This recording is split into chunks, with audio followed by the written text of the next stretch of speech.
Some books entertain you, some books challenge you, and some books quietly reveal a world you were never allowed to see.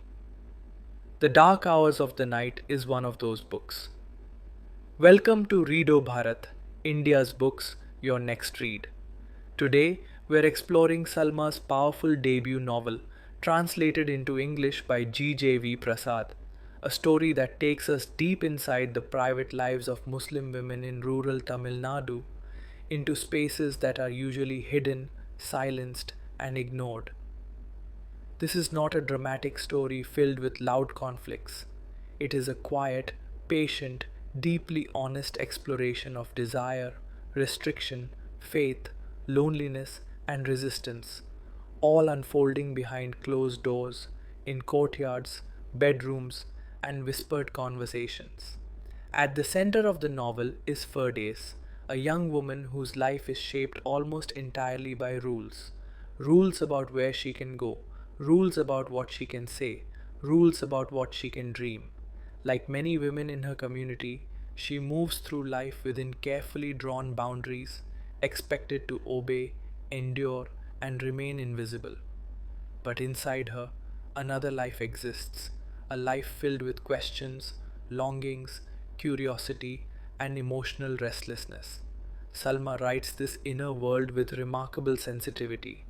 Firdaus is not portrayed as a rebel in the traditional sense. She does not shout. She does not fight openly. Her resistance is quiet. It exists in thoughts, in small acts of defiance, in secret hopes. Around her are other women, each carrying their own stories of compromise and courage.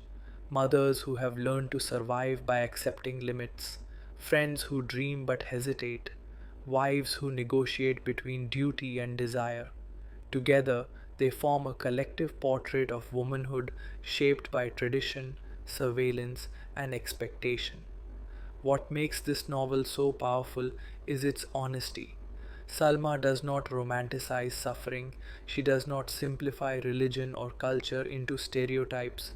Instead, she shows how social control operates in everyday life through gossip, family pressure, moral policing, and fear of reputation. The dark hours in the title are not just about night, they are about emotional darkness, moments of loneliness, frustration, and unspoken pain. The setting plays an important role too. The small town environment creates a sense of closeness and confinement at the same time. Everyone knows everyone, privacy is rare, judgment travels fast, and in such a space, even a small mistake can feel dangerous. One of the most moving aspects of the book is how it portrays desire, not as something shameful, but as something deeply human. Firdaus's emotional and physical longings are treated with dignity. Salma allows her female characters to feel, to want, to imagine, something literature has often denied women in conservative settings. The translation by GJV Prasad deserves special mention. It preserves the simplicity and emotional intensity of Salma's original Tamil while making the story accessible to English readers. The language is clear, restrained, and quietly powerful. Nothing feels exaggerated, everything feels lived in. Of course, this is not an easy book. It deals with patriarchy, religious control, social surveillance, and emotional repression. Some scenes are uncomfortable, some moments are painful, but that discomfort is necessary. It forces us to confront realities that are often hidden behind ideas of tradition and respectability.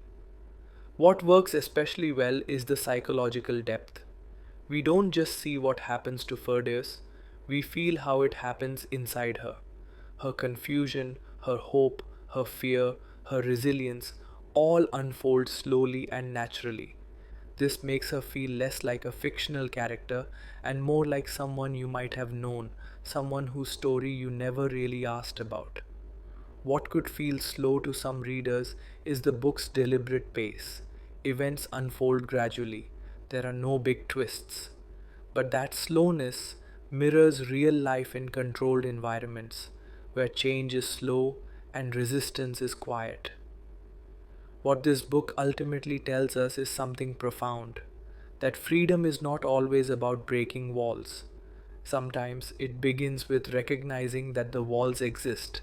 It tells us that silence is often learned, not natural, and that even in the most restricted spaces, human imagination refuses to die. If you enjoy socially conscious fiction, feminist literature, regional Indian voices, and stories that challenge comfortable assumptions, this book is deeply worth your time. But if you prefer fast paced plots and light reading, this may feel heavy. In the end, The Dark Hours of the Night does not offer easy solutions. It offers understanding, and sometimes understanding is the first form of justice. Some stories shout for attention, this one whispers and changes you. Please support the channel, like, share, and subscribe.